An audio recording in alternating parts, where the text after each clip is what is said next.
So the Browns are an embarrassment. They lose yesterday in not surprising fashion. If you listen to us on Friday, I said lay the points for the Patriots. I thought they would cover. I didn't know it'd be quite this bad, but 32-13 was the final score. Other than the first drive of the game, the Browns looked like a competent offense because Kevin Stefanski had all week to script those plays. And then after that, how'd it go? Terrible. Because they have no real solutions, I don't think, at the head coaching position, personally. Dylan Gabriel looked terrible. And by the way, you just had a historic performance by Myles Garrett.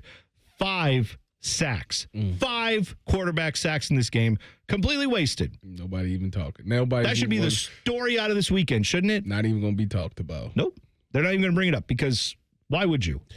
So, watching this game, I walked into this game very I was like, you know what? There's a shot. There's a chance. Because it's the NFL. There's always a chance. The NFL. Sure. That's what I be trying to get people to understand. Like, it's the NFL. Crazy things just happen, and it's inexcusable at times. You can't explain exactly why it happens. They lost that day, and the first drive goes, and it's 7-3, and I'm like, okay, you know what? Sure. You know what?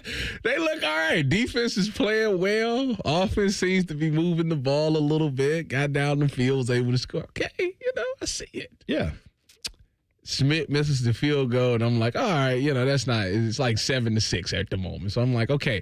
So the Patriots is getting down the field, but this defense is doing a good job keeping them out the end zone, making them take 3. All right.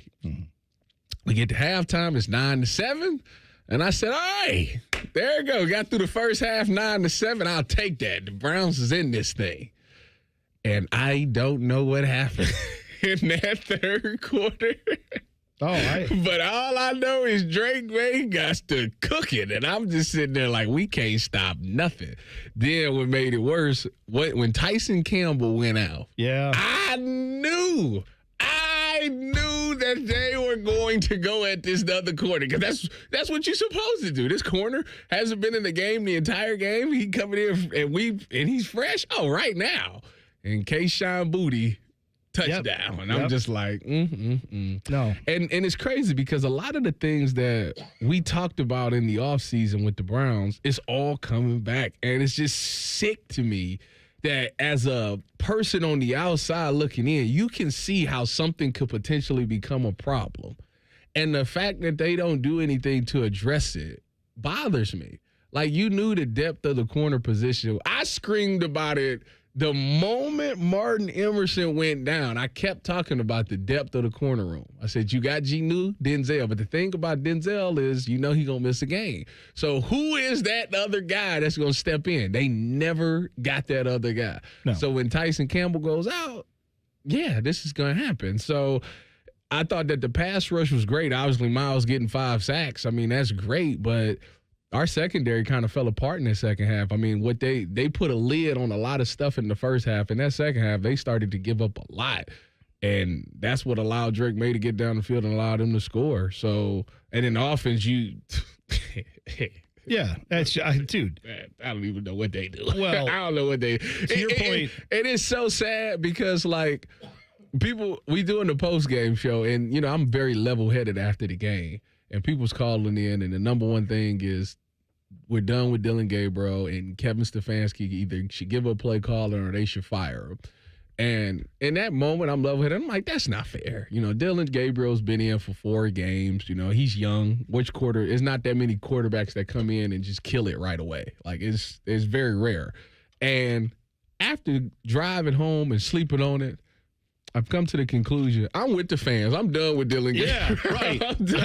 I'm done with him. Like, he hasn't done anything that's made me say, this is the guy. And it's been 4 opportunities. It ain't been a throw. It ain't been a play. It ain't been anything that he's done that I said, this guy's the future of the Browns. Well, and the longer you keep him out, it's not going to happen. Like, even with Cam Ward, like, as bad as Tennessee was doing, you can at least see some throws from Cam Ward and be like, that is a great throw. I have not said that one time about Dylan Gabriel yet. No, I feel like, because one of the knocks, of course, on the Browns is that the wide receiver room is lackluster, to say the least. they're not good.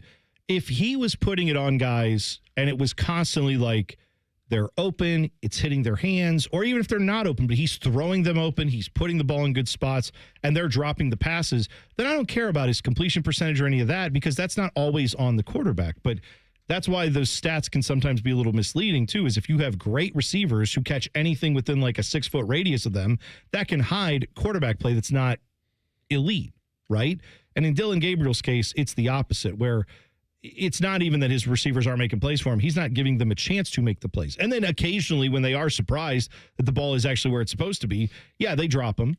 Like your best pass catchers, sadly, are your tight ends on this team, which is, good for the tight ends, but that's not good for an offense.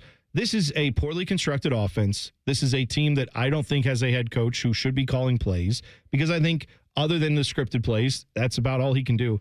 The Dylan Gabriel thing that I think probably loses a lot of people, or at least a moment that encapsulated everything with this Dylan Gabriel experiment, was that end zone play where he got a safety for the Browns. Yeah. When he's in the end zone and he just throws it away because he didn't want to take a sack. And it's like, yes, but that's the same thing, dummy. Like, that's the same thing. Yeah. That one was bad. It wasn't quite Dan Orlovsky stepping out of the back of the end zone, but it's like a half a step above that. It's not great. But it's the offense is just, they didn't, like, you had the worst offense in the league last year, and you did nothing to address it. And coming into this game, everybody in America knows to beat the Browns, you got to stop number 10 on offense. You have to stop 10. Well, did they do that yesterday? He had 9 carries for 19 yards, and they knocked him out of the game. So there you go. Yeah. But the thing is, I don't think there's been one running back that's rushed for over 50 yards against the Patriots.